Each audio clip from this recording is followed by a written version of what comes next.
Hey, Pastor Scott here with a word of encouragement. I want to invite you to do an inventory of your spiritual walk.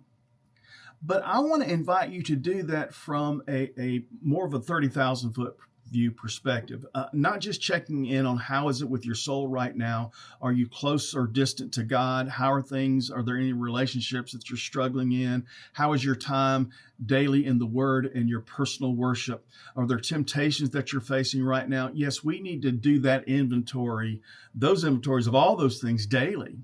But the inventory I want to invite you up into is, what's the trajectory of your spiritual walk over a longer period of time? If you look back over the past several years, do you see growth? Is your faith deepening, and are you sensing more and more a real sense of the presence of God in your life?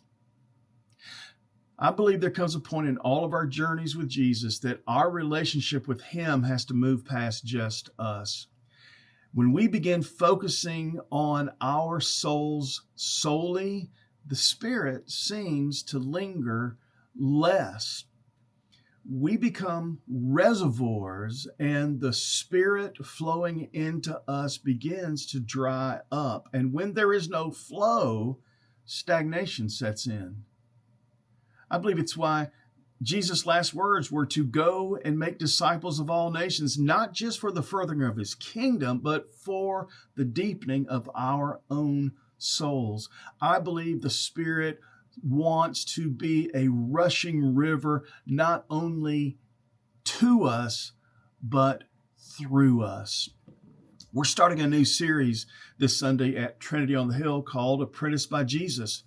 And we see Jesus, His ministry was this: pouring into 12 ordinary men, and it changed the world eventually. You see, Jesus not only had a message, He also modeled a method. Jim Putnam says that when Christians want to divorce Jesus' teaching from His method, we still expect His results. Listen, there were no professionals in the early church, nor in early Methodism.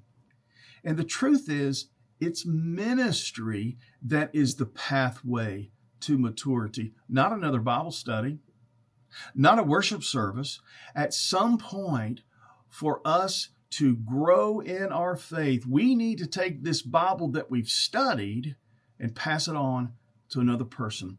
We believe this, that we mature believers by discipling them, and we mature as believers by discipling others, not professionals, but by ordinary people, the ordinary people just like Jesus poured into Himself. I believe this series could bring a fresh move and blow of the Holy Spirit into your lives as we look at how Jesus discipled others, that we may also adopt His methods. Hope to see you. Be encouraged.